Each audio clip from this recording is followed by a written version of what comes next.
Well, thank you so much, Leah. And can we all please give a round of applause to Leah?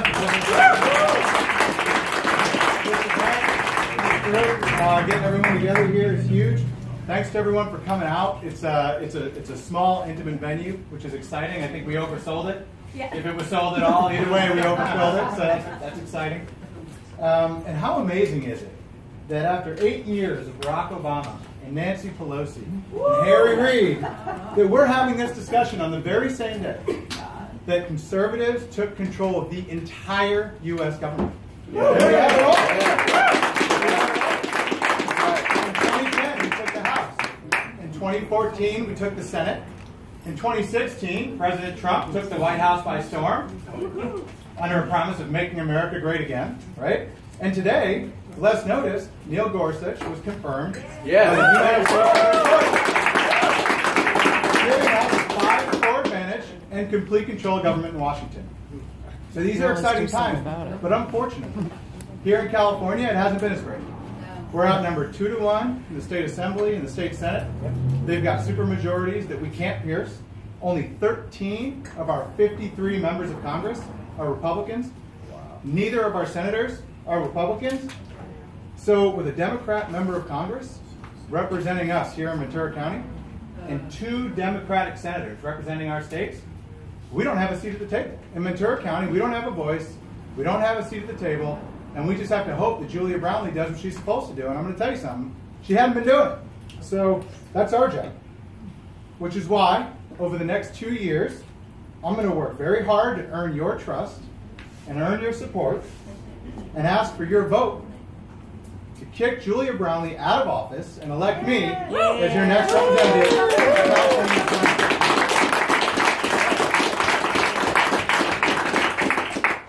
We've got a great district. It's incredibly unique.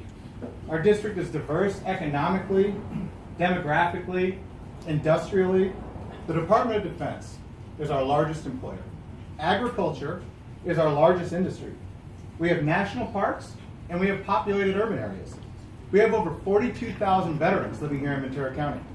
Nearly half of the residents of our county are over 55 years of age, but then we also have young families like my wife and I, who are excited to raise our kids here.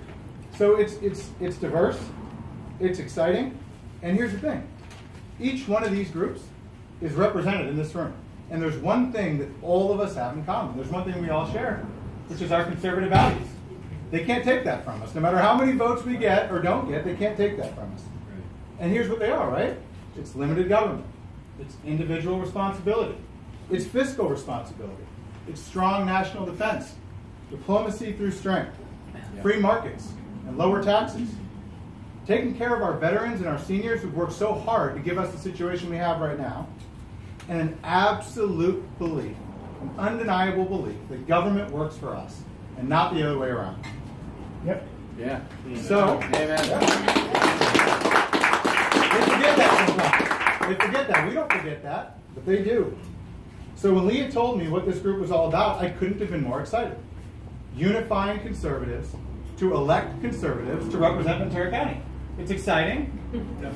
And it sounds simple, doesn't it? It sounds very simple. But I'll tell you something.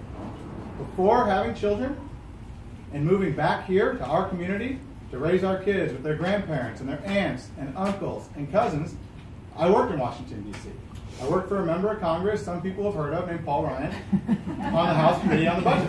And I know he's not popular among everyone. I get that. But I'll tell you what. On the Budget Committee, I had an opportunity to learn a lot. Every year, we negotiated like crazy, and we fought like crazy to get government spending under control, to limit the size and scope of our government. And here's the thing that I learned very, very quickly. Liberals unite, and we don't. They have unlimited negotiating power. They're in the minority in the House. They're in the minority in the Senate. They don't have anything in the White House. But they do one thing better than we do. They unify. They stand tall, they stand together, and they beat us, even when we outnumber them. And it's absurd. And they lie. And they lie. You know what? It doesn't matter how much they lie. We unify. There are more of us than there are of them. As conservatives, we just need to do a better job. They also, 32,000 were registered Republicans did not vote in this last election. Absolutely, absolutely. And I've got those numbers right here for you. But yeah, I just want to point out that as conservatives, we need to do better. We can and should debate policies and ideas. We're not required to agree with one another. We're the party of ideas, and honestly, that's what's made us so great since the days of Ronald Reagan. But none of these ideas, none of these debates, none of these policies matter if we don't elect conservatives who can go to Washington and implement them. And it's just us having a good time here. But we got to bring that message to Washington. And to your point, according to voter registration numbers right now, we have 40% registered Democrats in our district. We have 33% registered Republicans. And we have 27% of voters registered as other. And so that can include independents, that can include declined state voters. But as we've seen in recent years... Don't forget the cheating. You cheat. Yeah, well, we've got a lot of voters who don't exist. A lot of voters don't exist. You're cheating. I was in my story. You're cheating. You cheat. With those numbers, though, think about this. We've seen in recent elections, not all voters in our district stick to their party year after year. They're open to new ideas. They're open to a new path forward. This creates a great opportunity for us. That means that there are 60% of the voters in Ventura County do not vote Democrat, and they're open to vote for young people, any people that they believe in can deliver the future of our country and can maintain our conservative values. And to me, what it means to be conservative and how we're going to get there is working together to choose and support candidates that share our ideas and our values, get registered Republicans out to vote for the candidates we put forward, and very importantly in California, share our values with younger voters, recent college graduates, and young families who year after year are steadily shifting to the left, and they don't even realize that liberal policies are driving our state and our country under, and it's our principles, our values, our conservatism that's going to drive us back to prosperity. And we've got to engage. We need a new set of young conservative leaders. We all know what's going on. We all know what the path forward is. But right now, in the pop culture society, taking selfies and listening to Beyonce is far more important of a voting tool than looking out for your own future, the future of your children. We have an obligation and a responsibility to help educate them, give them young role models to emulate. And if we do that, we're going to have success. And finally, we need to make stronger inroads into Oxnard and Santa Paula, where there are certainly some people who share our values, but they haven't received the attention and the care that they deserve from our party. We got to get them out to vote.